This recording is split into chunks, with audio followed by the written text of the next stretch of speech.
We are Group 13, and our debate video focuses on how cyber warfare is now the critical factor in modern warfare. Cyber warfare refers to the use of computer technology to disrupt the activities of a state or organization, especially for strategic or military purposes.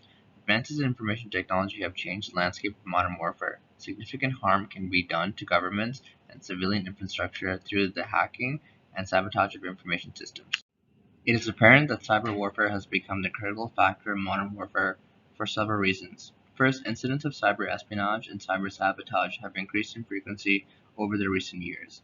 Second, social media applications have enhanced the spread of warfare propaganda. Third, cyber warfare is less expensive than traditional warfare, presents new means of combat for small nation states and non-state actors. Fourth, cyber warfare is now being used to undermine foreign democracies without the brute force of traditional warfare. Finally, cyber arms race is motivating changes in the ethics and law of war. Advances in information technology have given rise to incidents of cyber espionage and sabotage in recent years. Cyber espionage refers to the covert gathering of information from enemy that will provide the receiver with an advantage to achieve military or political objectives. An example of cyber espionage is the hacking of government or private sector industries. A recent case of cyber espionage was reported during the 2014 Russian military intervention in Ukraine. A cyber threat called Snake infiltrated the Ukrainian government network, which allowed attackers to steal information and disrupt Ukrainian command and control systems. Snake was traced to Russian actors, and since then several other cyber breaches have been perpetrated. Cyber-enabled espionage allows states to steal sensitive information about their opponent, which can provide strategic advantages in offensive and defensive operations. Rick McElroy, an ex-Marine and security advisor for Carbon Black, stated, "The precursor to any modern warfare is cyber war, due to the importance of intelligence." Cyber sabotage is another category of cyber warfare that is offensive in nature and intends to harm governments, businesses, and civilian populations. This is a particularly destructive form of cyber activity, given the reliance of civilian infrastructure on computer systems, including medical data, banking, water resources, electricity, and transportation. Numerous cases of cyber sabotage have been reported in recent years, including the infamous Stuxnet worm. This was a cyber attack that infiltrated over 15 Iranian nuclear facilities in 2010 and led to the breakdown of many uranium enriching centrifuges.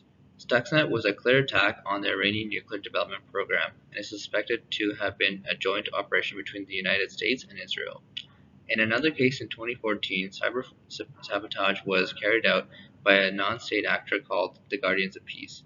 This group of hackers stole terabytes of data from Sony, a multinational electronics and entertainment corporation, including internal emails and proprietary information. This attack cost Sony an estimated $50 million in damages. From 2013 to 2015, the Government of Canada has detected more than 5,000 state-sponsored cyber attacks against its network. Future possibilities for cyber sabotage are limitless. Admiral Michael Rogers, head of the National Security Agency and U.S. Cyber Command, warns that China has the cyber capability to shut down the U.S. power grid and other infrastructures. The frequent incidents of cyber espionage and cyber sabotage highlight the growing importance of cyber warfare. Another aspect of cyber warfare is the use of social media applications to disseminate propaganda and recruit grassroots fighters. Propaganda is a key element of traditional warfare and is defined as a deliberate collection of messages intended to influence the options, actions of large portions of the population. Social media is a very effective platform for propaganda, as demonstrated through a large-scale Facebook study conducted by the U.S. National Academy of Sciences. The study demonstrated that emotional states and opinions can easily be transferred to audiences over Facebook without their awareness. Propaganda that grows within these networks can originate both from state actors and non-state actors such as terrorist groups. For example, Facebook admitted in late 2017 that approximately 150 million Americans were exposed to Russian propaganda in their news feeds during the presidential election. The U.S. Senate Intel Committee referred to this incident as the beginning of cyber warfare. Furthermore, terrorist groups such as ISIS and Al-Qaeda have used social media networks to propagandize their objectives and recruit grassroots fighters. The Canadian Security Intelligence Service said in its 2017 report that ISIS continues to use social media to recruit thousands of people, including Canadians. The spread of propaganda through online channels is a critical factor in cyber warfare and the modern warfare on terrorism. Cyber weaponry is relatively cheap compared to traditional weaponry. This means that smaller states and non-state actors can apply cyber technology in their defense and offense strategies. Amy Chang, a research associate at the Center for New American Security, has claimed that cyber warfare is a cheaper, covert, and low-risk alternative to conventional weapons. Chang also claimed that cyber war programs enable small nations to steal another state's advanced technology for commercial military application. In fact, recent intelligence studies show that more than 140 countries have some level of a cyber weapon development program. Martin Lipicki, a senior management scientist with the RAND Corporation, reports that North Korea, in spite of its small GDP, has thousands of specialists dedicated to cyber warfare. The growth of cyber war initiatives due to its relatively low cost and risk supports its crucial role in modern warfare. Another reason why cyber war has become a critical factor in modern warfare is that it may be used to covertly undermine democracies. A recent example of such an attack was Russia's alleged interference in the US presidential election of 2016. According to the US Intelligence Committee, Kremlin-directed hacks and leaks of private emails damaged Hillary Clinton's presidential candidacy and bolstered Trump's ability to win the election. Given advances in cyber technology, the US Secretary of State warned in 2012 about the possibility of a cyber Pearl Harbor. This was to some extent realized by the alleged Russian interference in the US election, which represented a cyber Pearl Harbor attack on the country's political integrity. Cyber attacks can therefore deter the overall electoral integrity of democratic countries using the free flow of information in these societies.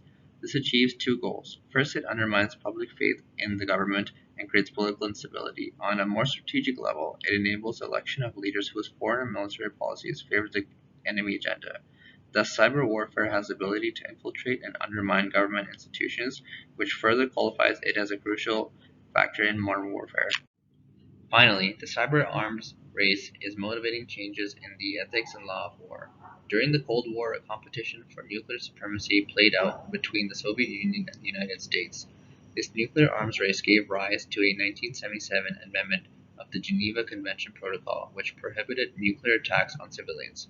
However, unlike conventional warfare, there are no rules for cyber attacks, and many experts are calling for a new Geneva Convention to define the legalities of cyber war. Rick McElroy indicated in a 2017 interview that there is no precise legal definition of a cyber weapon or of when a cyber attack becomes a physical attack that involves life, infrastructure, and money. McElroy proposes that nations come together to define a legislation about cyber warfare as modern warfare has changed. A 2016 report by Jarno Limno, the director of cybersecurity at McAfee, warned that there is now an accelerating cyber arms race. This race is about acquiring new software and artificial intelligence to gain strategic advantages and also involves training talented individuals to engage in a cyber battle.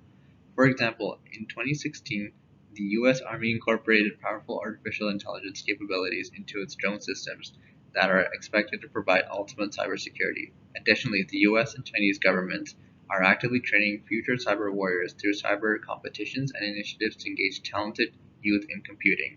The cyber arms race and its legal interests further qualify it as a critical factor in modern warfare. Information technology is ubiquitous in the modern world and is becoming more and more prevalent in all aspects of life, including warfare. Cyber warfare is a critical factor in modern warfare for various reasons. First, the importance of cyber warfare is evident by increasing incidents of cyber espionage and sabotage and by the prevalence of cyber propaganda. Moreover, the relatively low cost of cyber weapons relative to the conventional weapons provides an advantage for smaller nations or non-state groups to engage in conflict. Additionally, cyber warfare provides a covert way to undermine democracies. Finally, given the range of applications and potential damage associated with cyber warfare, there are growing efforts to develop regulatory policies and laws. A challenge in the coming years will be to fully understand the moral, social, and political consequences of cyber warfare, due to its critical importance in modern warfare.